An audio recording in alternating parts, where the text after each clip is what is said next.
In this week's Torah portion, Shmini, Aaron and his sons officiate as priests at the inauguration ceremony. This service was intended to be a joyous celebration, an opportunity for the priests to come together and praise God, stepping up as leaders.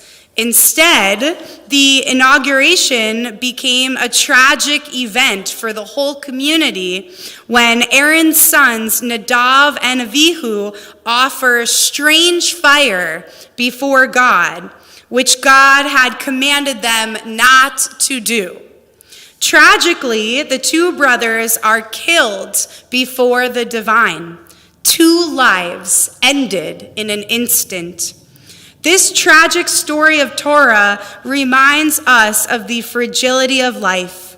While some may interpret this story as an example of a harsh punishment, a cautionary tale for those who disobey God, I believe that we may view this story as an invitation to wrestle with the harsh reality that our actions can have devastating consequences. Even when we have the best intentions, even when it was just one time, even when we feel regret and have learned our lesson, our actions can be destructive. There is wisdom in reflecting on how our behavior might affect others before we act. As we examine the world today, we acknowledge that there are laws and systems in place that negatively impact people's lives, taking away their freedoms and causing enormous hardship. Many of us feel horrified after learning about the recent bill that will ban most abortions in Florida after just 6 weeks, which is before many women even know that they are pregnant. This makes Florida one of the most restrictive states in the country to obtain an abortion. This bill continues to take away reproductive freedom from women and all pregnant individuals. Many of us feel distraught as we learn about the limited access to the common drug used for abortions and miscarriages. Judaism teaches that all people deserve bodily autonomy, quality health care, and access to abortion without any obstacles, judgment, or stigma. Regardless of where we stand personally on this issue, the reality is that people will die as a result of this bill. As a result of this bill, there will be an increase in dangerous, illegal abortions, putting the lives of pregnant individuals in danger. People will be forced to leave the state to seek the care they need, and many of these people will not have the ability to travel due to their family or financial situation, and therefore will be forced to carry their pregnancies against their will, putting their mental and physical health at risk.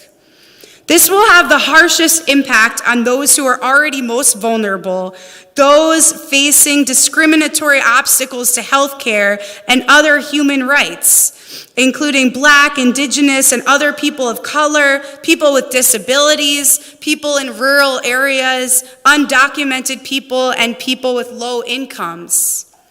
As the Talmud teaches, who is the wise person? The one who foresees the consequences. Tradition calls on us to take action as we can foresee the devastating consequences to these decisions.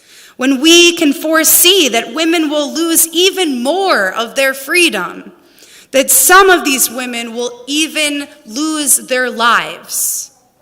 It is our sacred responsibility to support those who are in need. May we feel called to support those who will suffer from this bill and those who have already suffered as a result of the overturn of Roe v. Wade. May we feel called to raise our voices for all people to have quality reproductive health care and the freedom to make their own choices regarding their bodies and their futures. As our Torah portion teaches, our actions have consequences. May our actions be in line with our values. And may we understand the power that we do have to use our actions to make a difference. We have the ability to become more educated on this issue and how our Jewish values may inspire us to respond. We have the ability to listen to people's stories, to speak about this issue with our friends, families, and community members, as together we try to more deeply understand the consequences that arise when women and all pregnant individuals are denied reproductive freedom and bodily autonomy. We can support abortion funds, providers, and patients, speak out about protecting abortion access, share our opinions, and vote in all elections. Together, we can virtually attend the Religious Action Center Florida's launch for reproductive justice on June 13th at 7 o'clock. So look out for more information on that. We hope that we can join together as a community.